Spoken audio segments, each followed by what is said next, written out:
అందరికీ నమస్తే అండి. సో ఎన్నో అవాంతరాల మధ్య, కోర్టు కేసుల మధ్య, ఎన్నో వివాదాల మధ్య, అడ్డంకుల మధ్య రాజధాని ఫైల్స్ సినిమా నిన్న రిలీజ్ అయింది యాక్చువల్లీ. కాకపోతే ఈరోజు అన్ని ఊర్లలో అన్ని థియేటర్లలోకి అందుబాటులో వచ్చింది. మొన్నే రిలీజ్ అయింది, కాకపోతే కోర్టు కేసుల కారణంగా కోర్టు స్టే ఇవ్వడంతో ఆగిపోయింది. నిన్నేమో కోర్టు గ్రీన్ సిగ్నల్ ఇచ్చింది, అయినా అప్పటికప్పుడు షోలు వేయలేదు. ఈ రోజు నుంచి రాష్ట్ర వ్యాప్తంగా చాలా ఊర్లలో షోస్ అయితే వేస్తున్నారు. మేబీ కొన్ని థియేటర్లకు బెదిరింపులు ఉన్నప్పటికీ, కొన్ని థియేటర్ల మీద ఒత్తిళ్లు ఉన్నప్పటికీ అక్కడక్కడ షోస్ వేస్తున్నారు, కాస్త చూస్తున్నారు. అంటే ఇది రిలీజ్ అయిందా లేదా, వేస్తున్నారా లేదా అనే సంగతి కూడా చాలామందికి తెలియదు. అందుకే చాలా పలచగా ఉన్నారు. అయితే ఈరోజు నేను చూశాను. సో ఆ సినిమా రివ్యూ సింపుల్గా చెప్తాను. యాక్చువల్ నేను యాత్ర 2 సినిమా రివ్యూ కూడా చెప్పాను. వైసీపీ సినిమాలు కూడా నేను రివ్యూలు పెట్టాను, చూడొచ్చు. అంటే వైసీపీ వాళ్ళు ఏడవద్దు, ఈ సినిమా టీడీపీ సినిమా కాబట్టి మీరు రివ్యూ పెట్టారు, ఆ సినిమా పెట్టలేదని ఏడవద్దు. ఆల్రెడీ యాత్ర 2 సినిమా రివ్యూ కూడా పెట్టాను, అన్ని సినిమాలు పెడతాం. సో రాజధాని ఫైల్స్ అనే సినిమా ఎలా ఉంది? ఒక్క మాట, ఇది సినిమాగా ఎవరు చూడొద్దు. సినిమా అనుకొని దీనికి వెళ్తే ఖచ్చితంగా నచ్చదు. థియేటర్లో ఒక అరగంట కూడా ఉండలేరు. దీన్ని ఒక సినిమా, దీనిలో కొన్ని కమర్షియల్ ఎలిమెంట్స్ ఉంటాయి, దీనిలో అవి ఉంటాయి ఇవి ఉంటాయి అనుకొని ఆశించి వెళ్తే ఖచ్చితంగా నచ్చదు. కానీ ఒక ఎమోషన్, ఇది ఒక ఎమోషనల్ డ్రామా, ఇది ఒక రాష్ట్రానికి సంబంధించిన సీరియస్ అంశం, ఇది ఒక రాజకీయ అంశం, ఇది ఒక రైతుల పోరాటం.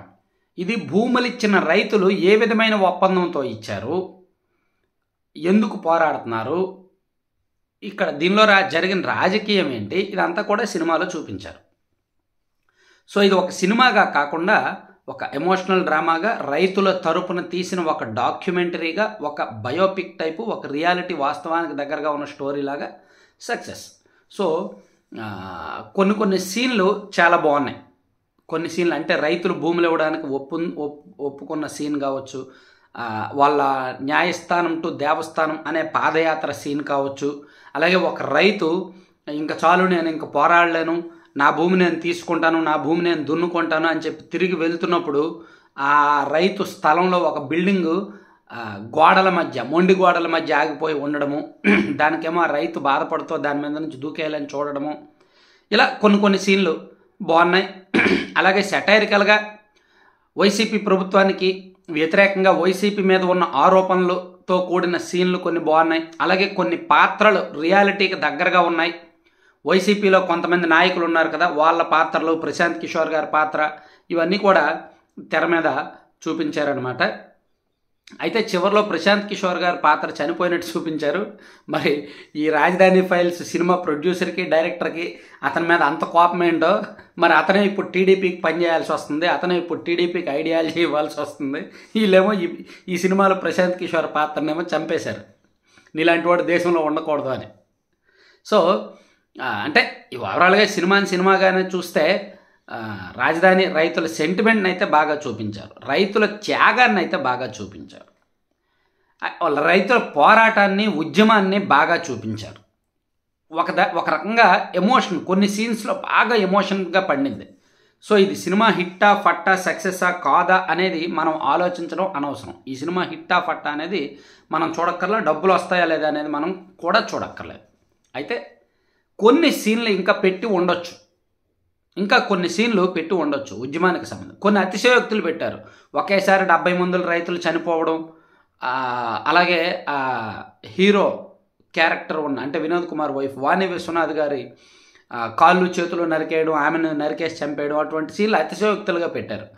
వాస్తవానికి దగ్గరగా కొన్ని వాస్తవమైన సీన్లు పెడితే బాగుండేది. సిఆర్డిఏ చట్టం గురించి చూపించాల్సింది, ఎందుకు చూపించలేదో మరి సినిమాలో. ఇదిగో సిఆర్డిఏ చట్టం, ఇది రైతుల నుంచి భూములు తీసుకుంటున్నప్పుడు భూ సమీకరణ ఏ విధంగా జరిగింది, ల్యాండ్ పూలింగ్ ఏ విధంగా జరిగింది అనేది వాస్తవంగా చూపించాల్సింది. అప్పుడు రాష్ట్రం మొత్తం అర్థమయ్యేది. ఏదో సింపుల్గా రైతులు వచ్చి సంతకం పెట్టడం, అధికారులు వచ్చి అడగడం, రైతులు వచ్చి సంతకం పెట్టడం వరకు చూపించారా కానీ ఆ చట్టంలో ఏముంది అనేది అర్థమయ్యేలా రాష్ట్ర వ్యాప్తంగా అందరికీ చూపిస్తే బాగుండేది. ఎందుకంటే ఒక రైతు భూమి ఇస్తే అందులో ఒక 25 డెవలప్ చేసిన తర్వాత 25% రైతుకే తిరిగి ఇవ్వడం, ఇలాంటివన్నీ ఉన్నాయి. సో ఒక రైతు భూమి ఇచ్చిన తర్వాత దానికి తిరిగి అభివృద్ధి అయ్యి వస్తుంది అని ఆశించిన రైతుకి ఆ భూమిలో అభివృద్ధి జరగట్లేదు, ఏమీ లేదు అని తెలిస్తే బాధ ఉంటుంది కదా. సో ఇక్కడ రైతుల ఆవేదనను చూపించడంలో ఇంకాస్త డెప్త్గా లోతుగా వెళ్ళొచ్చు, కానీ ఆ విషయంలో దర్శకుడు అంతగా వర్కౌట్ చేయలేదేమో అనిపిస్తుంది. యాక్చువల్లీ సినిమా ప్రొడ్యూసర్ కానీ డైరెక్టర్ కానీ అంత సీరియస్గా వర్కౌట్ చేయలేదు, అంత డెప్త్గా వర్కౌట్ చేయలేదు అనిపిస్తోంది. వాస్తవికత అక్కడక్కడ లోపించింది, మరి అతిశయోక్తులు ఎక్కువయ్యాయి. చివరిలో ఆ సీఎం క్యారెక్టర్ గొడ్డలతో నరికి చంపడం, సొంత ఛానల్లో గుండెపోటు వేసుకోవడం, అవన్నీ కూడా టీడీపీ వాళ్ళకి కనెక్ట్ అవుతాయి, బాగా టీడీపీ వాళ్ళకి కనెక్ట్ అవుతాయి, అందరికీ కనెక్ట్ అవ్వవు. సో ఓవరాల్గా ఈ సినిమా న్యూట్రల్ వర్గాలకు దగ్గరయ్యేలా తీయాల్సిన సినిమా కాస్త టీడీపీ వర్గాలకు దగ్గరయ్యేలాగా, అమరావతి రైతులకు దగ్గరయ్యేలాగా తీశారు తప్ప న్యూట్రల్ వర్గాలకు కనెక్ట్ అయ్యేలాగైతే తీయడంలో ఫెయిల్ అయ్యారు. Thank you.